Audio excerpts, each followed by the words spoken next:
Mars goes retrograde in the sign of Leo today, and when Mars, the planet of action, has been in the zodiac sign associated with pride, there's been a little bit of ego getting involved in the choices that we make or the action that we take. Compounding this is that the moon today is in Aquarius, which means that we might be aloof, we might be detached, we might not be quite as tuned in as far as noticing how our ego might be getting in the way. But here's the thing, everybody's experience is going to be a little bit different. I've got something special set up. We've got some oracle cards we're going to pull and some tarot cards we're going to pull, and we're going to ask about how the Mars retrograde is going to affect us. Now, keep in mind, this is not a short thing. Mars is going to be retrograde for almost 3 months, and it's going to last until February 23rd. And while it does, it's going to feel like things are stuck, stagnated, or stalled.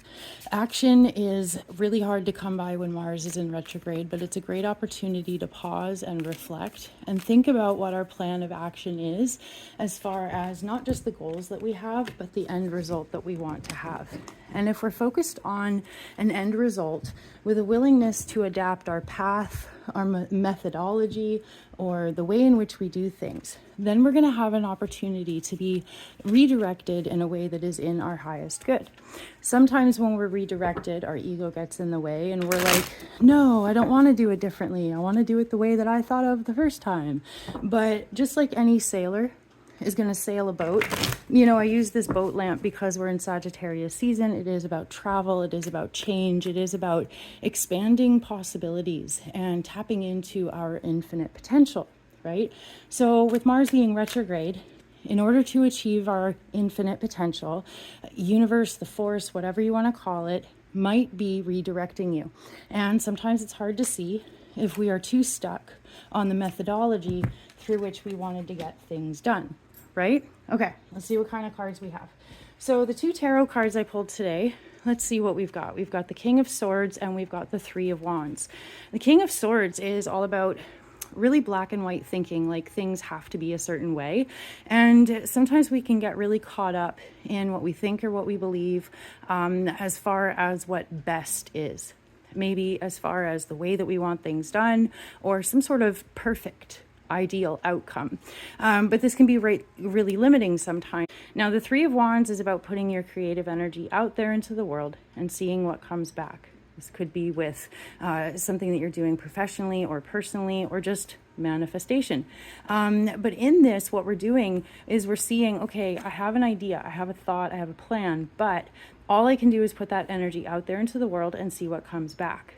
And what comes back is a form of universal communication. The energetic exchange that we have when we put energy out there and then it comes back to us in the world.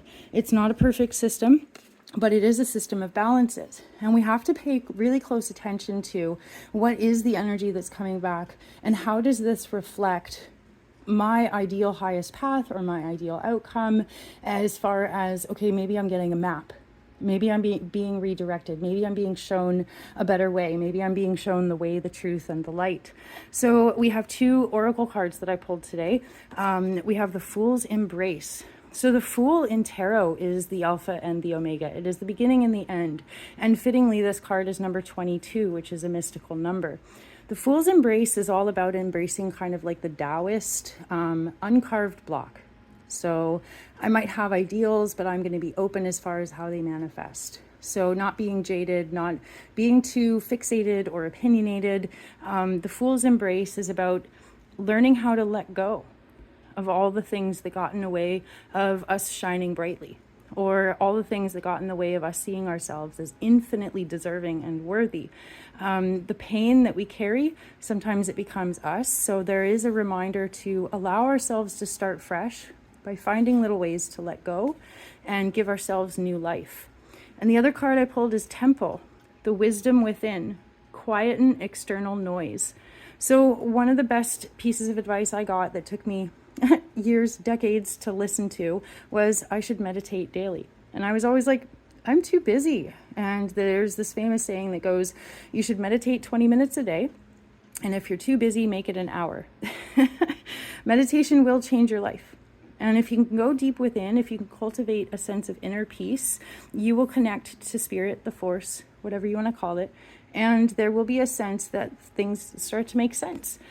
there's really interesting cards coming through. You know, Mars retrograde, like I said, is going to be a few months, but it's an opportunity to allow ourselves to be redirected. So I've got way more details, full-length videos, horoscopes on my YouTube channel, detailed horoscopes for all 12 zodiac signs.